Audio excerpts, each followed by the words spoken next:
stone vet. I hit the ground running when I'm invading your country. Instilled with honor and discipline. Throw my guns like onyx, dressed in camo with... What's up, guys? SRNG here from the STONED VET USMC. The weekend's here. Hopefully you guys had a good week. Hopefully it wasn't too stressful, too crazy for you guys. Hopefully you got it to go the way you wanted to go, man. I'm here again. I get to bring on another amazing guest, dude. Like I said, every Friday I got amazing people coming on my show. Amazing people. Guess what? And they brothers. They brothers or they sisters. They signed that fucking dotted line like me and you did that said, I got you 6. That's where it goes and that's how it is. And I'm so excited, dude. I love what I do. Like I tell you guys, for me, doing this podcast is my therapy session. One of the biggest things we always talk about is mental health, right? That's one of the things we struggle with as a veteran itself is the mental health aspect of it, you know?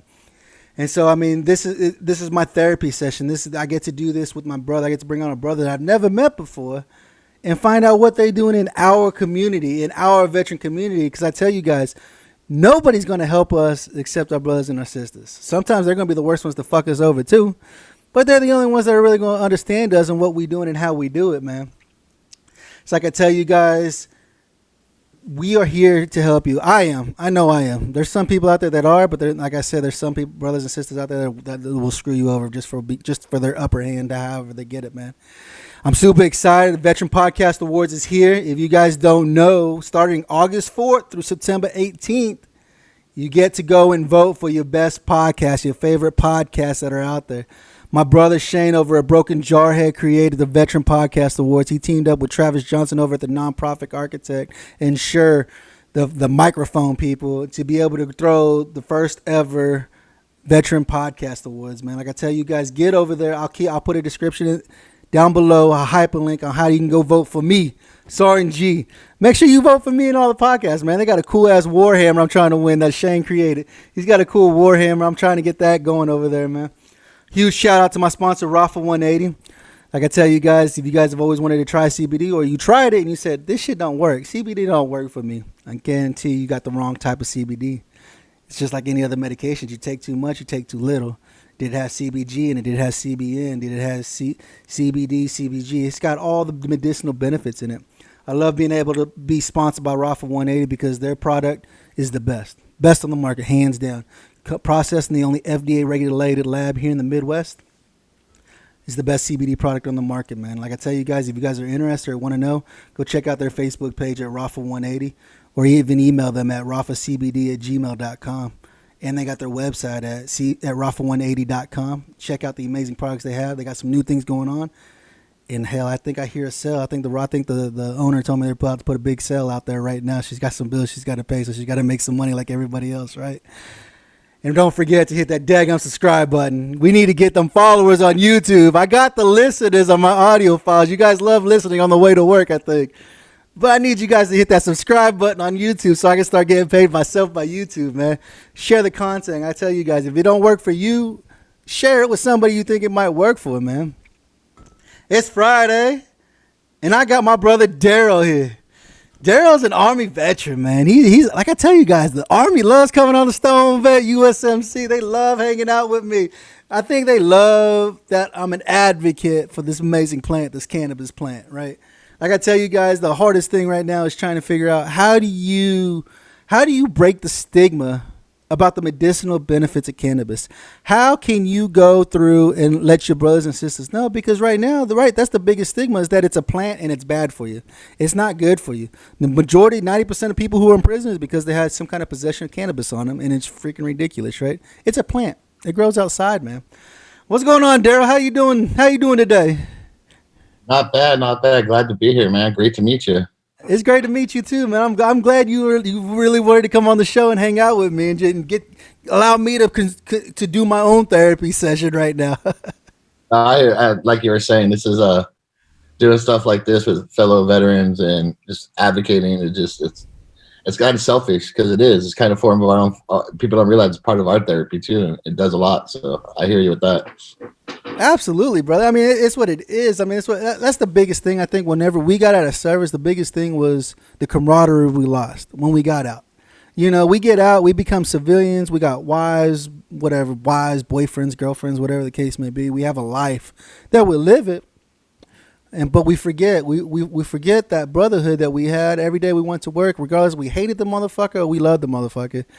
It was like, fuck, dude. You know, I miss that sorry SOB that I didn't like being with, but I miss hanging out with him because he was there. You know what I'm saying? There, you know how it is. You know what it's like. I mean, every day you want to kind of beat his ass every day. It's like, damn, what the hell are you doing, man? I wonder if he thinks about me. No, right? I wonder if he's thinking about me, wondering what's going on in their life. Because I mean, I had to open up a Facebook. You know, my wife told me if I was doing the Stone Vet, I gotta have my own Facebook group because I used to just go on her Facebook because I just like I don't want people to find me. I don't want any people to see me or whatever, you know. But I started my own Facebook group and got my own page and stuff like that. And I started reaching back out to a lot of veterans I served with, a lot of my Marines that I served with and stuff, just to see how they're doing. A lot of them are doing good, you know. Some of them are doing better than others. Some of them are just, you know, they're living life. They figured out their purpose after getting out of the military. And that's the biggest purpose of my show is to have people like yourself tell us how you found your purpose and what you're doing. So when you was in the Army, what was it that you did? What was your specialty in the Army? When I joined the Army in 97, so I'm a little bit older than most people you probably talk to, and I was a Bradley fighting vehicle specialist. So technically I was supposed to be a Bradley fighting vehicle mechanic, but you know, the whole time I was in, I think I've touched a Bradley like 0 times. So I love that.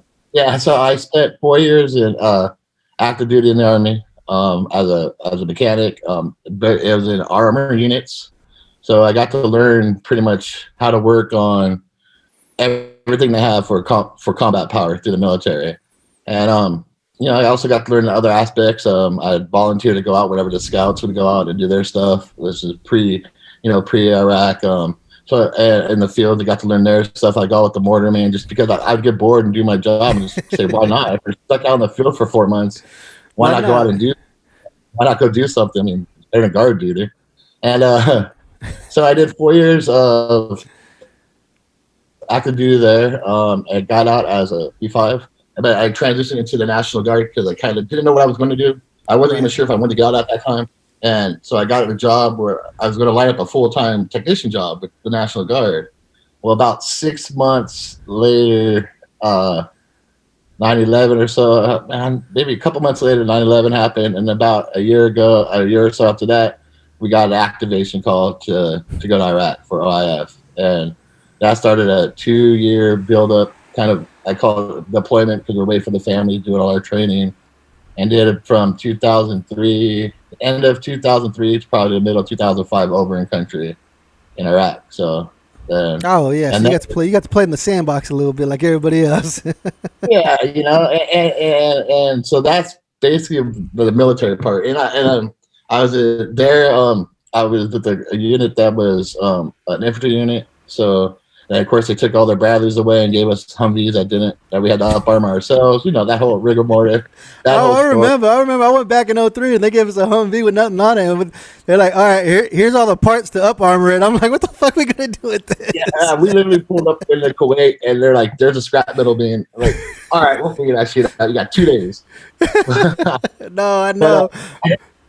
But yeah, so over there, you know, it was a pretty heavy deployment. You know, we were busy all the time.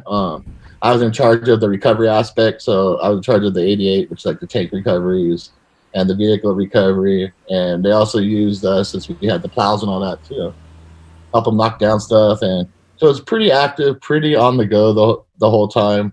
Not really in the FOB area that much, being part of the contact team with the grunts and all that stuff. Right. But yeah, so did that, came back in like 2005, and then they kind of, how they did it was like, we got back that day and I was stop loss. They're like, peace. That was it. So that started this whole new adventure in life, trying to figure out, you know, like, what am I going to do now? Now that you get, you know, whenever, because you did, how long were you in for? In total, it was 4, you count the 2 active, so 6 years active with 2 years of reserve or national guard. So you did about 8 years is what you did. Yeah, about 8 years. And so go on, sorry, man. No, go ahead.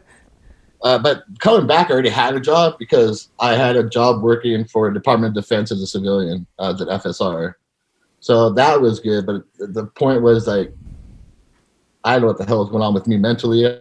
Oh, no, absolutely, yeah. didn't know why I was angry all the time.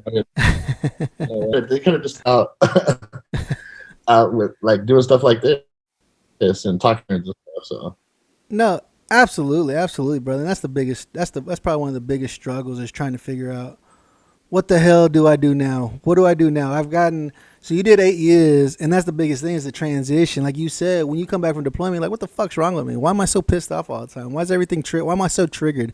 Why am I so angry or upset or what the fuck is going on in my head? You know what I'm saying? That's a big struggle. I mean, especially for me. Like I said, by the time I was 25, I already had 2 deployments under my belt. By the time I was 25 years old in the Marine Corps, you know. And I was like, yeah. the Marine Corps created me. I mean, I joined the Marine Corps at 17 years old. I was 17 when I joined, you know, so I was a baby when I joined. So that's why I tell people, I said Marine Corps is my mama and my dad. That's who took care of me. That's who raised me to be the man I am today, you know. And so I think that's a hard struggle for a lot of people to understand. It's like, why are you the way you are? I said, well, I was raised in the Marine Corps. What do you want me to tell you? I joined at 17. I got out at 25. You know what I'm saying? I said I did my time there. You know, I did a hell of a lot of time in service. And then, you know, what do you expect from me? How am I supposed to be normal? You know what I'm saying? That's one of the things we talk about on the show is that when you join the military, you go to boot camp, which is however many weeks. Then you got to go in the Marine Corps, you go to SOI school, which is another 2 weeks. And then you go to MOS school, which can be from anywhere from 3 months to fucking a year and a half. You know what I'm saying? And then you go in the fleet. You know, and so they train you to be this military person, a soldier, a Marine, Coast Guard, whatever. They train you to be that. But when your contract comes to an end, there ain't nothing there teaching you how to be a civilian again. How do you become a civilian back into this world? How do you live a normal life without somebody telling you what to do every fucking day? You know, and it's a big struggle, you know, and it's like you know, I had Linda on the show not too long ago, and she was National Guard too. She was like, she gives me shit. She's like, I was just good enough to be able to do 2 things instead of just one thing because I was active duty. And so she was like, I had to keep a civilian job and do the military, but your ass just had to do a military. I was like, that's fucked up, but okay. You know, but it's still a struggle for reservists as well as trying to figure out, like, what do I do now? How do I do this? You know, and that's one of the things we struggle with as a veteran is that we emotionally disconnect from everything. You know, we just don't. We're just like, it sucks, but we're emotionally disconnected. I mean, regardless of whatever relationship. I mean, how many marriages are you on? You're on 2, right? This is my last one though. I got your last one. I got my partner for life. There you go, man. She gets all my everything. She gets it before I get it, you know. There you go. There you go. No, it's true because there's a lot of people out there that's one of the things that they do. They're on the 3rd or 4th marriage, or maybe even their 5th. I mean, it's like so if it wasn't for her, then no, absolutely, I understand. I've been blessed, dude. I've only been on 1 marriage, and that's it. I told her, I said, you're the only one. After that, that's it. No more. I mean, we've been together 21 years, and so I was like, if you in it for the long haul now, there ain't no cutting quits on this tie, you know. Yeah, it's commitment. Commitment, right? Absolutely, it's commitment. That's awesome. And so I've been blessed. I truly been blessed to have her here in my life. But I mean, like that. I mean, that's one of the things is that we tend to be emotionally disconnected from everything in life. Like, you know what I'm saying? It sucks. It's hard. It sucks, and that's one thing I'm learning. I go to counseling to try to deal with that. Try to learn how to emotionally connect again to my relationships with my kids and my wife and stuff like that. You know, that's one of the struggles that me as a veteran deal with, is being emotionally connected with people. You know what I'm saying? Even like she's always like, well, you got to go make friends. I say, how the fuck do you make friends? I don't know. How do you make friends? I don't know how to do that. You know, girl asked me, how do I make friends? You know, I was like, tell me how to make friends and I'll go and try to make it. But I said, if it is not brother or sister served in the military, I usually can't connect with them. I can't talk to them. And I talked to one guy. There's a couple of people I went to church with. I talked to them, and they're just like, I can't relate to you. Like, I don't know how to talk to you. I don't know how I can talk to you. Like, if I talk to you and I start going off the haywire, you're like, what's wrong with you, dude? I'm like, what do you mean what's wrong with me? What's wrong with you? How do you not understand this? You know? And it's one of those things. And it sucks. I mean, how many of you guys have to deal with this? Try to make friends outside of people who served, you know what I'm saying? I mean, I don't know for you, Dale, but for me, it's a struggle, dude. It's a struggle to make friends. Yeah, it is. I was kind of lucky enough because the area we live in is right outside Camp Pendleton. So the majority, a lot of the population here is either active duty or veterans or prior service and stuff like that. And I had the same issue forever. And then I played before I got injured. I played soccer, so that's the only way I met anyone that wasn't a veteran that I felt comfortable with. So I'd go out there and be on a team, meet some guys. Like, all right, that's cool, relatable. But I'm the same way. Like literally, I set up peer support meetings here in the city just because I have no one. I have a few friends, but they're all veterans. But I need to find more friends, and they happen to just be all right. Well, veterans, they get me. They'll get me. All of a sudden I'm in that corner. I'm in that corner for a minute, and other people think I'm looking crazy. No, they know I'm just trying to take my breath and handle it. I don't have to sit in with my back against the wall when I'm in a room full of veterans type thing. So I think people just go where they're comfortable, and we tend to get people that understand us but I'm the same way. I've been working on that for the last God knows how long, and counseling too. I'm a big proponent for counseling and all that stuff. And it's like sometimes I look, I'm like, I'm working on stuff I should have probably figured out when I was like 18. Right? But, no shit. Yeah, I'm the same way. I agree with you 100%. I think it is. It's just that I could walk in. I'm sure you can, and anyone else can as a veteran or actually still serving. You can walk into a room and you just know. You just feel like you dropped your pack for a second, like that. You just know something that can relate to you and kind of understand, even if you never met them. Like right now, having this conversation, I usually have to be nervous as hell, but I know you're a veteran. I know you get it. We talked a few minutes before. I'm like, all right, cool. My pack's dropped. Right, let's talk. Absolutely, and that's the biggest thing. That's the biggest struggle. That's why I try to tell a lot of people who watch the show, that listen to the show, man. How are you building your community? That's the biggest thing. Is that we have to build our community around us. Who do we enjoy being around? Who can we get along with? Who can we talk to? Who can we, like you said, who can we drop our pack off and feel comfortable enough to be able to sit back and bullshit with the guy? Because he can relate. He can understand what I'm dealing with, my struggles. Like you said, I walk into a room, the first thing I do is say, okay, where can I put my back against the wall so nobody can walk up behind me? Where are all the exits where's the exits to get out of this fucking place in case it burns down or something happens? What tables can I flip over? What chairs can I throw? What, right? What can I do? What is it that I can do? Right? Because we all struggle. We all deal with it. We all have our PTSD. I tell people, I said, even if you didn't go to war, you have PTSD. Why? Because when you joined the military, you were so-and-so. When you graduated boot camp, graduated MOS school, now you're part of the department of whatever fucking branch you're in now. Now you're part of the department of them. They broke you down and built you up the way they wanted you to be. You're no longer whoever you thought you were. I'm no longer Juan Garcia. I'm Sergeant G. You know what I'm saying? I'm no longer that. And now as a civilian, I've been out of the military now. I got out in 2009. So I've been out for a while now, right? I've been out for a while. And I'm still trying to figure this shit out. Like, how the fuck?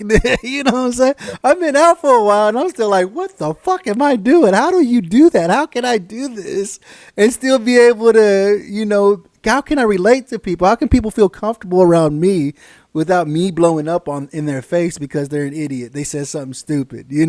That's the biggest struggle. And that is a struggle for us, man. So when your time came to an end, how was that transition for you? Like you said, you were a reservist for 2 years, but there's still that transition getting out. Was it still a struggle? Yeah, and it was mostly a struggle because of outside reasons. Like when I got back, literally I came back to I was getting divorced. So basically I came back and the whole story. Fuck yeah. That dirty thing, that it was a good thing because either way. So I came back and right away I don't play that. I was like, whatever. And I had a daughter and she was 2.5, 3. So when I got back, I literally got off the plane, got back on base, grabbed my stuff, and I moved into, for better terms, a crack hotel. And I stayed there. I was going to pay for the house that we had because my daughter needed a roof over her head. Right. So I ended up living in a crack hotel for about 3 months, going back and forth to work, paying all the bills because my daughter, that's always important. You got to make sure she's taken care of, right? Absolutely. And so that was pretty ugly. And it got to that point where, or even my work, because they were all ex-military. I worked on a military base.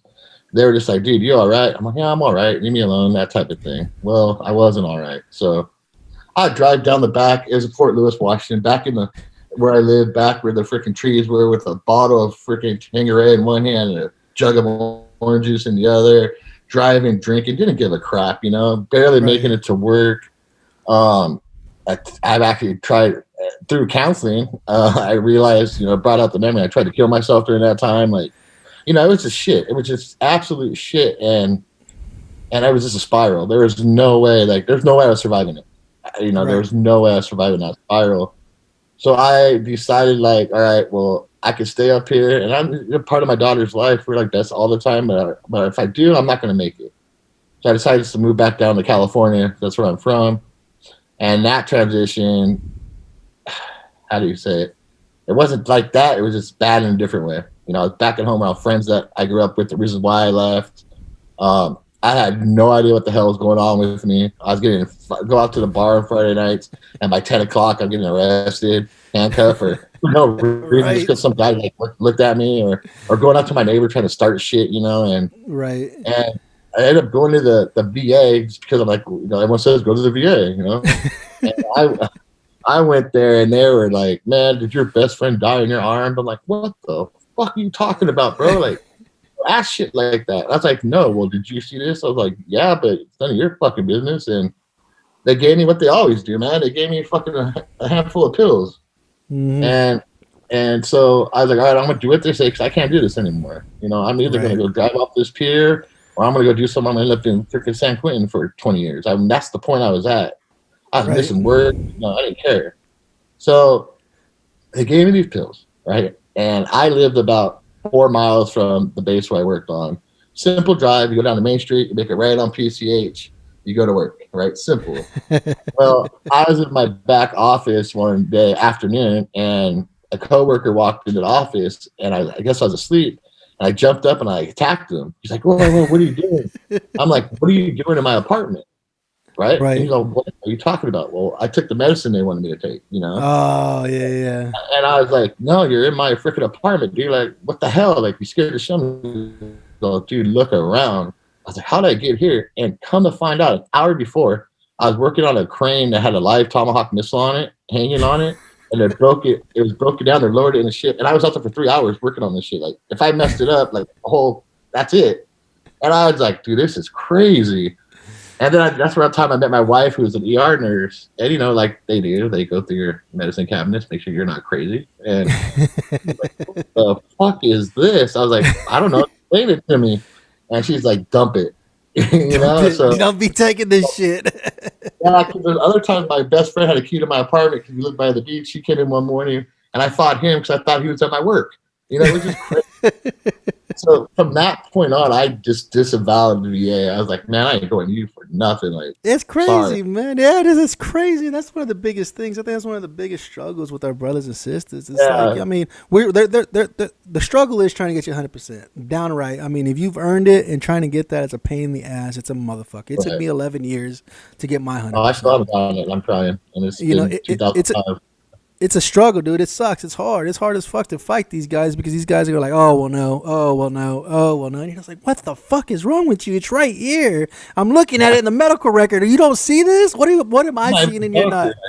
Yeah. And it's a struggle, and that's one of the biggest things, dude, is the pharmaceuticals the VA will give you because, I mean, we have to build a case. When you're going to fight the VA, you have to build a case. You got to show them, hey, look, I'm going to get medicine. I'm going to get seen. They're prescribing this medicine, this medicine, this medicine, this medicine. This is what I'm taking. This is how it's dealing with. This is how I'm trying to live life right now, is being on 14 different medications that the VA said, hey, you need to be on this, And it's just a huge struggle, which sucks, because Congress put that big ass stigma on cannabis that can get rid of 90% of the medications you're on, And a lot of people are still stuck on the stigma that, oh, it's bad for you. Well, why? Why do you feel as though it's bad for you? Have you actually looked at the medicinal benefits of cannabis? Have you looked at the medicinal benefits of hemp, CBD itself? Have you looked into those to see exactly what's going on? A lot of people are stuck on the stigma that the government put on the cannabis, the amazing cannabis plan. The government put a stigma on it because why? Yeah. They couldn't get paid. That's why they put the stigma on it, because pharmaceuticals money behind that, man. They couldn't get paid for it, and that was the biggest thing, is that, like, but that's why I tell a lot of people are like, well, I got high blood pressure, I got this, I got that. I said, have you looked at a good CBD product? CBD alone will get you off your blood pressure medication. Hands down, get you off your blood pressure medication. Working with Rafa 180, she's helped so many people come off their blood pressure medication. Why? Because they started introducing CBD into their normal life, into a normal diet, normal routine. Instead of popping a pill, take a dropper of CBD, and your blood pressure goes to normal. And we always tell people, I said, monitor your blood pressure before you take your CBD. Make sure your blood pressure ain't low. If it's already low, then don't take your CBD. Because if you take that and your medication, you're going to drop your freaking blood pressure. You're going to go bottom out. You're going to bottom out. You're going to be like, what the fuck's wrong with me? CBD did this to me. No, it was your blood pressure medication and CBD that you put together because we told you you have to educate yourself. That's the biggest thing. Any medication, like what I tell people, I say, you go to the doctor, he prescribe you a medication. He's going to tell you come back in a couple of weeks to let you know, to tell him how you feel so he can adjust it. Does he need to give you more or does he need to give you less? Or does he need to find a whole different product altogether to make sure that he can get you medicated on what you need? Same thing happens with cannabis. Same thing happens with CBD. It's the same thing. You got to try it out for a couple of weeks to see how it works. Right. To see if it works with your body. If it's too much, then you can wean off. I mean, that's the biggest thing with like CBG and CBD itself. CBG is a stimulant. For some people, that's what my wife. That's what the sponsor Rafa 180. That's what she always does. She's always like, let's try you on CBD, and if this don't work, we'll try you on CBG. But if CBG is too much of a stimulant, we just got to go up a little bit higher on the CBD side to counterplay the CBG that helps work it together. Because we all have an endocannabinoid system. We have an endocannabinoid system. It's in our bodies. If you guys would study it, you'd have an understanding of what the endocannabinoid system is and how cannabis and CBD, if you introduce it into your weekly routine, you realize how much more comfortable your life would be. You know what I'm saying? Oh, sorry. No, go ahead. That's kind of like how I started using. I use cannabis for my medication. Just put that out there, obviously. But I went 10 years. I felt that I'm that story, man. I got hooked on all the pills. I did all that shit. I became suicidal, and then one day, but my issue was I worked for Department of Defense, so it's like, all right, well, do I take that chance of them popping and losing my job? Even the Marines I was serving was like, dude, what are you doing, dude? Like, stop taking pills. Like, try. Well, they call it weed because they didn't know cannabis. They weren't into it that way. They were miseducated. And we were watching something on, I think it was Vice, and they're talking about veterans and cannabis. And I was literally on a 8-week bender, not sleeping. And damn. My insomnia they used to come in real bad, like maybe 2-3 hours in 8 days. And during this period of time, I slept in my kids' room because night terrors and, just not sleeping and all that stuff. And I came out of the room in the morning, and me and my wife were fine. We were fighting or nothing. And, well, at least I didn't think we were. And she came out, and she's just like, look, she's like, I can't do it. Like, we can't live anymore about what person is going to come out of that room in the morning. Like, you need to do something to sleep. You need to do something to all this stuff. And so she's the one, she's been an ER nurse for 25 years. So she's the one that called, because we're blessed to be in California. She was the one that called and got me the rec. Like, I got it, like an hour later, I got a phone message. It was a doctor. I'm like, what the hell? They're like, you want cannabis? I'm like, oh, but let's talk. And so I did it. And she's the one that called the delivery place that brought him out that day, Wow. And that night, I was like, just like in high school. Like, I wasn't against it. I was for it. I just couldn't do it.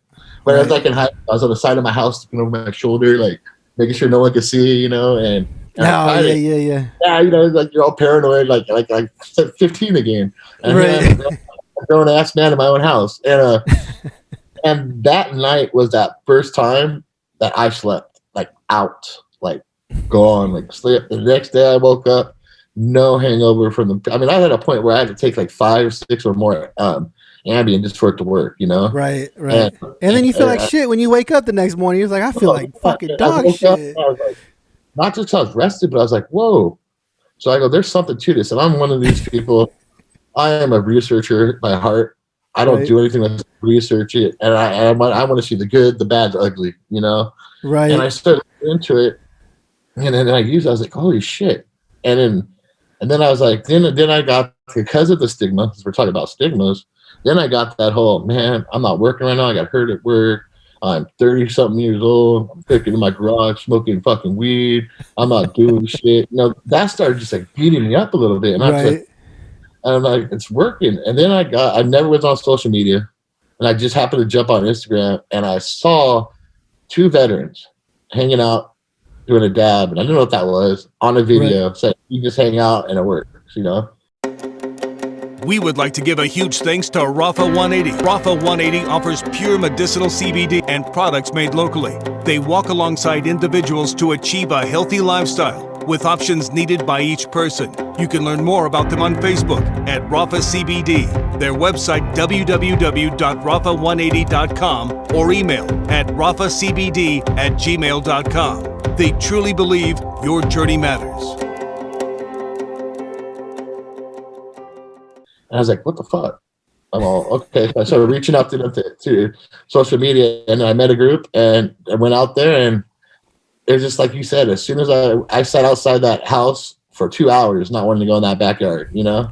Right. But I'm glad I did, because as soon as I opened it and walked in and saw everybody there, instantly I felt like, holy shit, I'm home. Like, Right. I don't know none of you. I've never talked to any guys. I've just started using cannabis. I feel this way. And I was like, holy crap. And from there, I was sold. I ended up dropping all the pills. I mean, and I'm not a pill shamer. I'm not a no, not at all. Because I mean, there's sometimes you do need. I mean, like I tell people, I say cannabis ain't the end all be all of all medications. It's not. I mean, don't get me wrong. There's some Western medication out there that does still help for different various things. But I can guarantee you, if you're on 15 different medications, I can get you off of 8 of them. 8 to 9 pills easily. You know what I'm saying? 100%.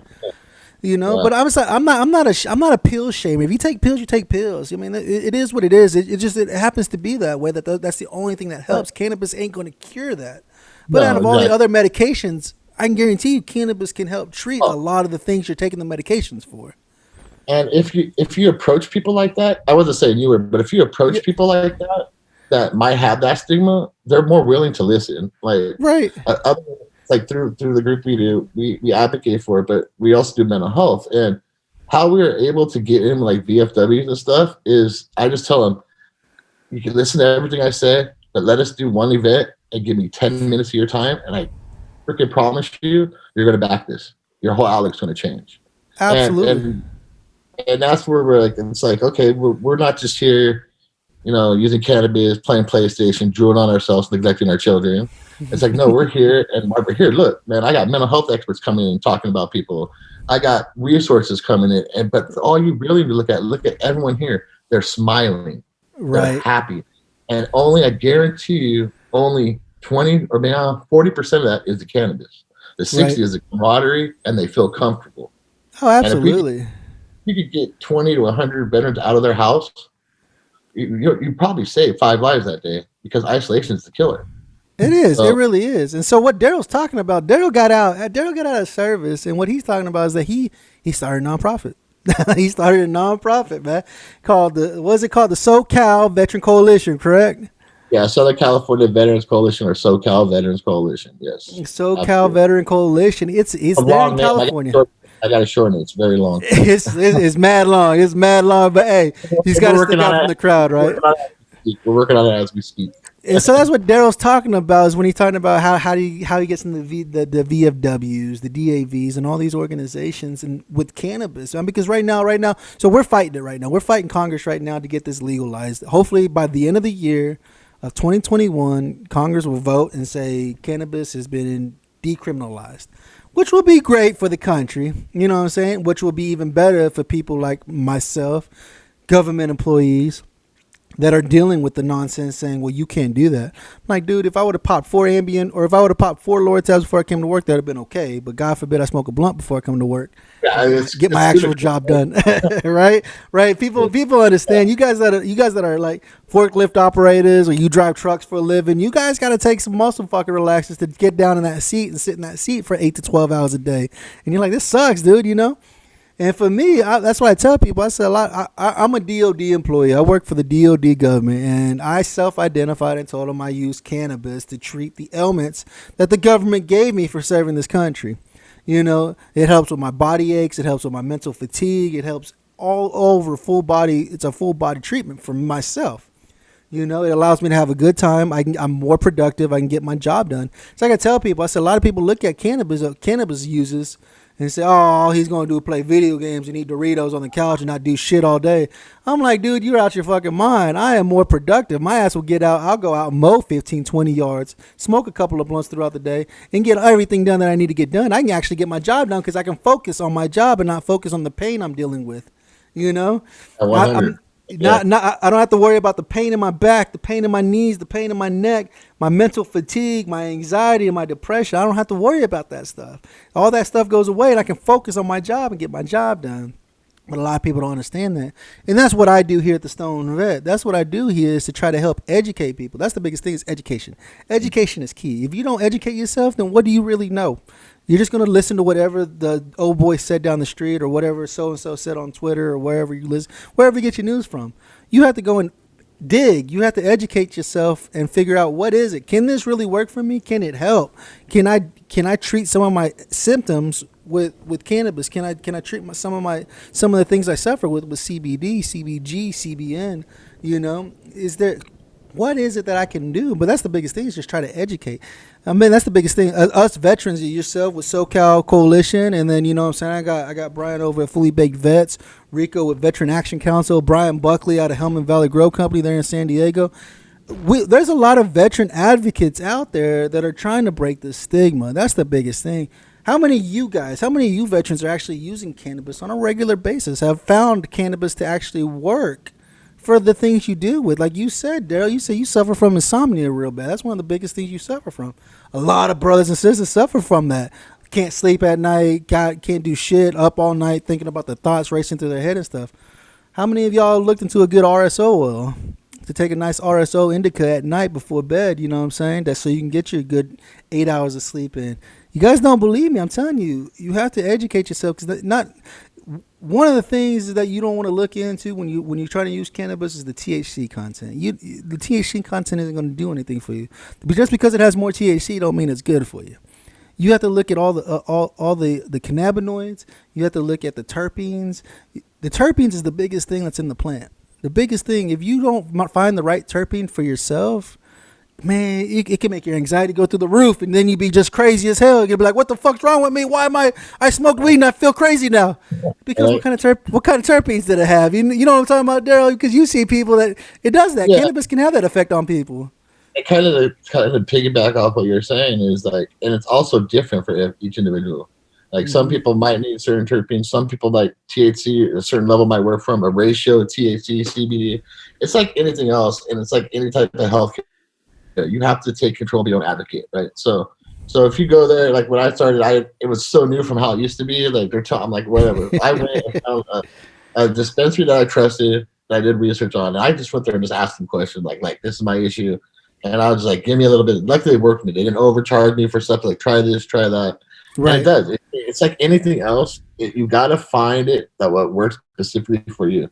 My body type, my chemical balance, my neurological, everything's different than yours is, which is different than the person next to me. Like right. I know, like my wife, for instance, she can't have any THC. If there's a micro anything of THC, she's done. She can't walk. She gets paranoid. It's like so. That's just it is.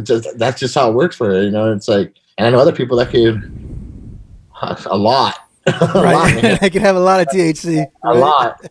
So it's like everything else. And like you were saying, another thing I think is you have to work with, if you're going to a therapist or if you're seeing a doctor, have one that you trust, that you can be honest with them about. You know, like, hey, like I told my therapist right up, I said I use cannabis to help process a lot of this stuff. I use it for my mental health. I use it for pain and stuff. Then they can help. You can work something that's specifically for you, because it's not going to fit. One bill doesn't fit everybody. No, right, absolutely. And that's actually part of education, because that's one of our cornerstone of our organization is healing through communication, education, and socialization with the aid of brother and sisterhood. So the main thing we are is education, and then you have to have open communication, not just with each other, but with the community around you. And in socialization, you just gotta get the fuck out of your house and hang out with people, because that's just good for you, you know. And the stigmas you're talking about, it's just show by action. You know, they always say, you said earlier, cannabis is the say all be all, and I agree with you 100%. My personal belief is it's a medicine and it's also a tool. most of the time, people that have PTSD or mental health issues, everyone thinks you're going to get back to, say you were here originally. And most people think you're going to get back to that spot. You might not. Most people get back to close. The goal is to get as close as you can. Right. And you can expand who you are from it. And I think cannabis helps from, if you're going to end up being the new hot hair, it helps push that barrier and get you a little bit closer where it opens up your emotions, your feelings, your mind, which helps you become a better parent, a better husband, right. A better student, better at your work, more able to understand what the next man's or woman's going through. And by doing that, it helps you look into yourself. Right. But it has to be just, a lot of people think, oh, just smoke. A lot of people that don't even know about it, but it's not. The work you put in with it together, it almost, there's no perfect thing, but almost with therapy and tools you use through therapy and cannabis almost makes that perfect freaking knock down the door type thing to get you going. So right. And for pain, God, it's freaking awesome for pain. Ain't it? that is the best. You can function and CBD for any type of swelling you got or anything like that. I mean, and you can function, you can smile, you're not drilling on yourself. Yeah, no, absolutely. No, that's one of the things. My brother who's passed away now, he was a Navy vet, Navy Army guy. He did both. He passed away. His PTSD got the best of him, like any one of us. I mean, his PTSD got the best of him, and it took him from us. But I remember I told him one day, I mean, he was big into herbals. He was big into cannabis and CBD and stuff like that. And so Rafa 180 used to sell CBD flower. And so I was like, let me experiment here. So I'd go buy THC. I get my THC. And I started blending CBD and THC flower together just to see, man. I told him, I was like, one day I said, I found the perfect harmony. I said, my stupid ass didn't write any of it down, so I don't know what the ratio was from THC to CBD. But I had the perfect blend. I said I smoked it, and I felt like an 8-year-old kid. Like I was no longer in pain. I had no longer anxiety. I no longer had depression. I didn't have anything. Like it was the best. It was the best feeling that I had. I was like, wow, this is amazing. But like I tell people, I said, you got to understand how to use both CBD and THC together, like you said, because both of them, they work hand in hand. Like, I mean, you can use them separately, but when you use them together, it's amazing the harmony you can find. And before he passed, he told me, he's like, I found it. I said, what'd you find? He said, I found the perfect harmony, dude. It's the perfect blend. He said, everything went away. The anxiety, the depression, the pain, feeling like a kid. You feel like a kid. You're no longer in pain anymore. You're like, I can go run and do everything, you know? But he used some of the flower that Rafa 180 was carrying, some of the CBD flower and some of the THC flower, and he just found that perfect blend. And that's one of the things I tell you guys, man. You guys have to find a good CBD flower. You guys have to find a good THC flower because, I mean, people grow this stuff, but you got to know how are they growing it. Are they using pesticides? Are they using this? Are they using that? How are they growing it? Are they flushing it long enough? Are they doing what they're supposed? Is it spending enough time in the dry time or what? Well, you got to find out. Is this good or is it not good? And it comes with the time. It comes with experience. It comes with time. You'll learn when you start digging into it and start reading it and start looking more into it. You'll start be like, oh, this don't even look good, or this don't smell good, or this don't even feel good. You'll learn it, but it takes time. It takes experience going out and doing it and understanding, oh, this is where it's at and this is what it's doing. But I mean, with the different thing, I mean, that's the biggest thing. It's breaking stigma. How many of y'all are still against cannabis? How many of y'all are still against CBD because of the simple fact the government said it's not good for you? If you listen to what the government tells you, you're in trouble. Hands down, you're in trouble. Trust us. We know. You know, we'll tell you. And if I don't know, I got people like DARYL. I got Brian over at Fully Baked Vets. I got Brian Buckley over at Helman Grove Valley. I got the Veteran Action Council. There's a lot of advocates out there that are advocating to tell you guys this is the medicinal benefits. This is how you can find the medicinal benefits. When you go to a dispensary, if you go to a dispensary in your area, say, hey, can I see your lab reports? Let me see your lab reports. Let me see what's in this product. Let me see what kind of terpenes are in here. I know what terpenes work for me, or I don't like those terpenes. Those terpenes ain't going. That flower's not going to work for me because the terpene profile of it itself. The terpenes is what makes the flower smell good. Every flower has a terpene. Roses, lilies, lilacs, dandelions. They all smell different. Why? Because it's the terpene profile. Same thing with cannabis. Every cannabis plant smells different because of the terpene profile. Every cannabis plant is going to have a different terpene makeup. Look at it. Check it out. See what kind of terpene profiles there are and stuff. And just check out, I mean, Like I'm telling you guys, don't frown upon CBD. I'm telling you right now, CBD is a game changer for you guys that are dealing with a lot of pain, a lot of anxiety, a lot of depression. CBD can treat all that. It's like I tell you guys, man, if you guys hire federal employees, you're like, well, I can't have any THC, I can't have any of that. Go check out Rafa 180. All their CBD products are 100% THC free. They do that because of the simple fact of employees like yourself that can't have any THC in their body at all because of whatever the case may be. Their products are 100% THC free. I get drug tested every 2 weeks, and I've been taking the products every day, and I still haven't popped. And I still have another year of being drug tested for the next 2 weeks, every 2 weeks for the next year. So, I mean, it sucks, but as soon as it's over, I'm going back to smoking, and it's going to be a lot better show. I'm going to tell you right now. I work, technically I still do, but I've worked for the DoD for over 20 years or so, and I've never been tested.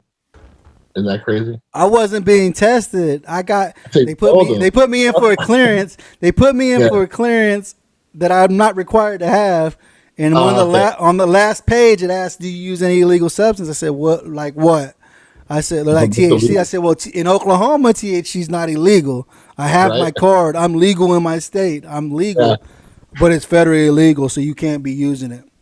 So okay, and one thing led to another. Now they're like, "Well, since you self-identified, we can technically fire you, but we're gonna drug test you for the next 2 years, every 2 weeks for the next 2 years."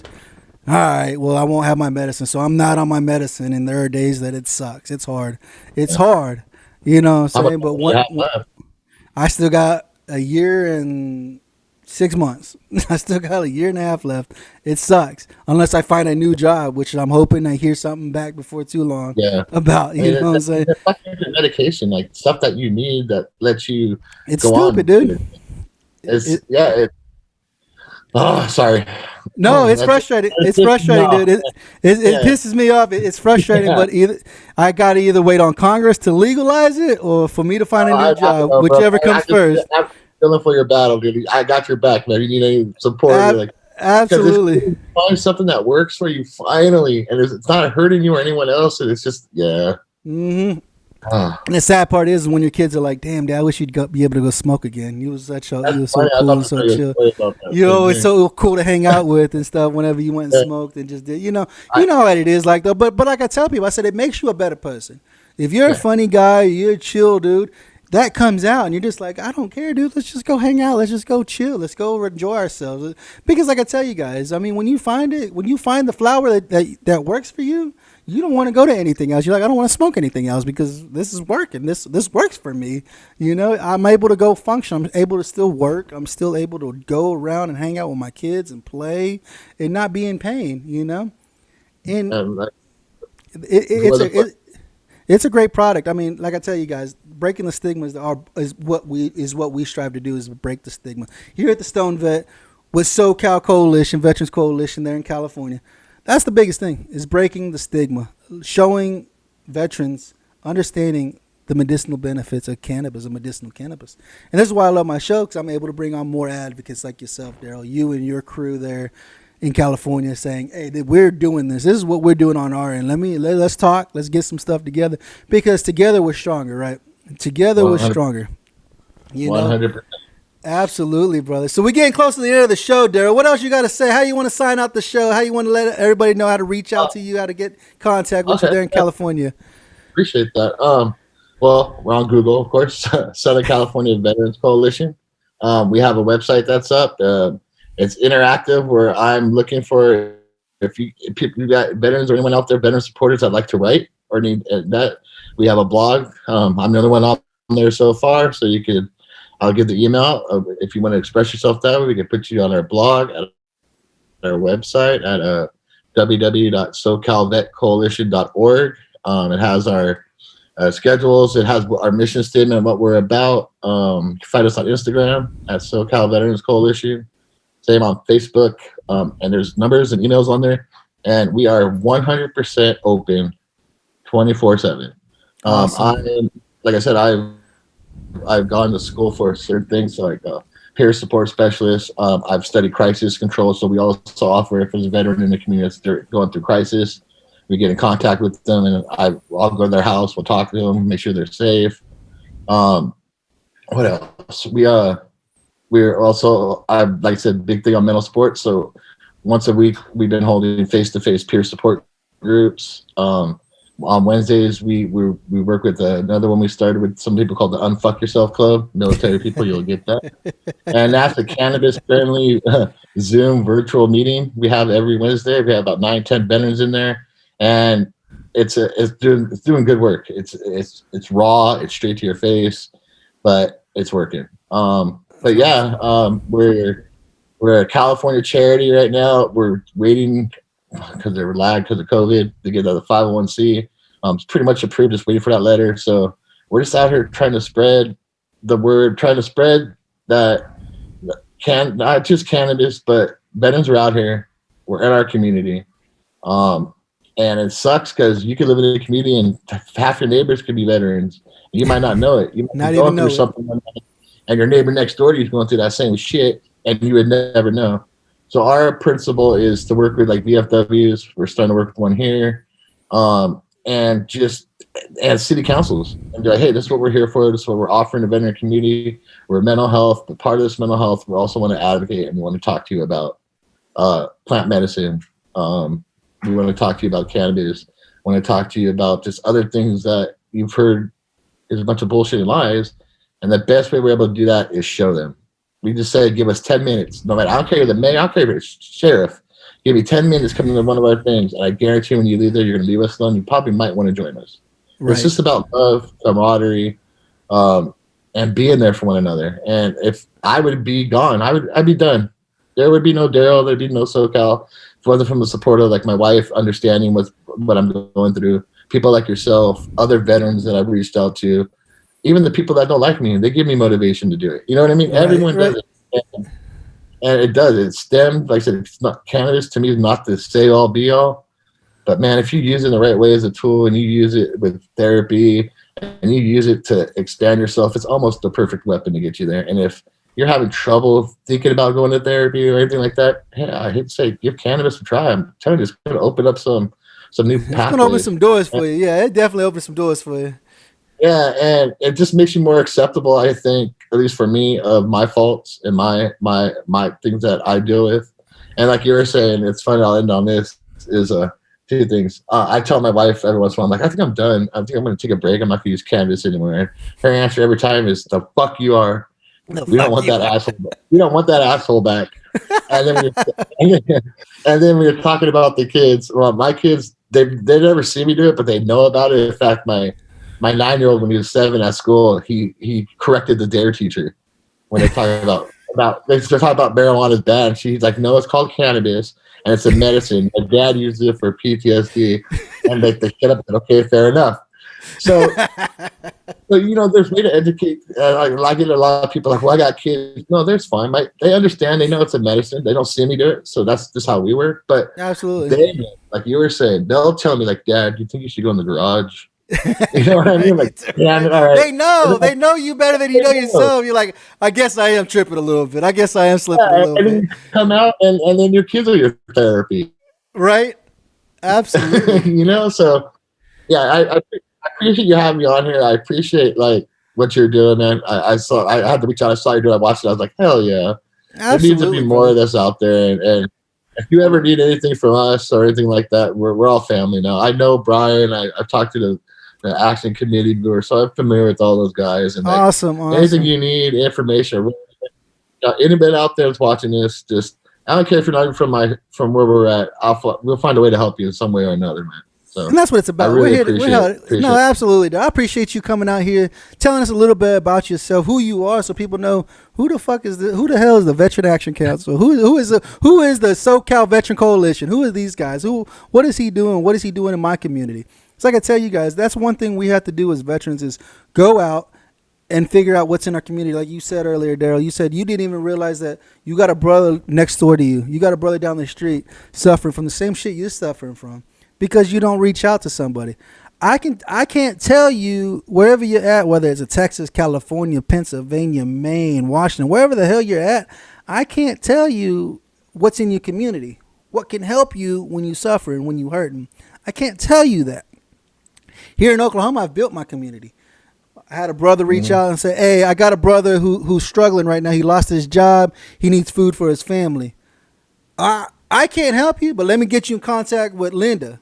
That's what Linda does. Linda provides hot meals to families all week long. That's her job. That's her nonprofit. Her nonprofit, if you guys watch the episode, Civil Rights Matter, you guys would understand who Linda is. Another Army veteran who started a nonprofit furnishing fatherhoods, helping fathers try to be able to provide for their family.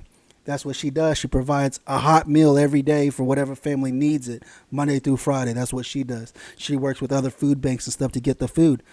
Like I said, I built my community here in Oklahoma, so I know who to reach out to if I need something. I know where I can go and get it.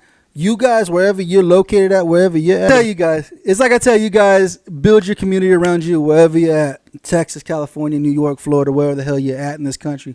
Build your community around you. Like DARYL said, if you don't realize what brother you have to your left or to your right, make sure you're there to help them, to help take care of them, man. Like I tell you guys, don't forget to go over to Veteran Podcast Awards. Make sure you vote for me, Sergeant G at the STONED VET USMC. Got a good following. I think you guys can go out there and vote for me. I'm in 3 different categories. Make sure you vote for me in all the categories so that I can win this hammer. It's a cool hammer, man. Also, I want to give a huge shout out to Rafa 180 for being my sponsor during the show.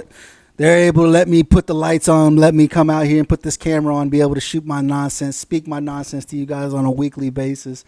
I want to give a huge shout out to them, man. They're doing amazing things. Like I tell you guys, if you guys are looking for a CBD product that actually works, check out Rafa180.com.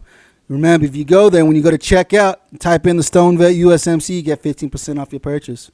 Not your first, not your second, not your third. Every purchase when you check out with the STONED VET USMC. 15% off your order. That's better than a veteran discount, buddy. I'll tell you what. But make sure you get over there, check out their products. They got new products about to go up. I just talked to the sponsor today. They said they're getting ready to update the website and put the new products out there. They got a new Sapphire. You have trouble sleeping? Get that CBN. CBN's a good freaking, it helps you sleep at night, helps you turn off that brain, helps you get some rest. They're about to put the Sapphire on there. Platinum's about to go up, which is an amazing product as well.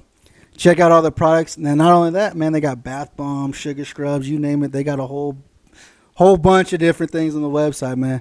Don't forget to hit that subscribe button, man. I appreciate you guys hanging out with me on this Friday. Able to talk to DARYL with SoCal Veteran Coalition. I appreciate a brother hanging out with me, man. Remember, guys, I love you. We're going to take care of you any way we can from wherever we're at. Remember the STONED VET, we got you 6. Platoon, you get trampled. If it ain't raining, we ain't training. Nothing changed by complaining. I adapt and overcome. I make the best out of situations. I stay alert for my enemies trying to do me some harm. I fight for your freedom of speech and your right to bear arms. When I say I got your 6, that means I got your back.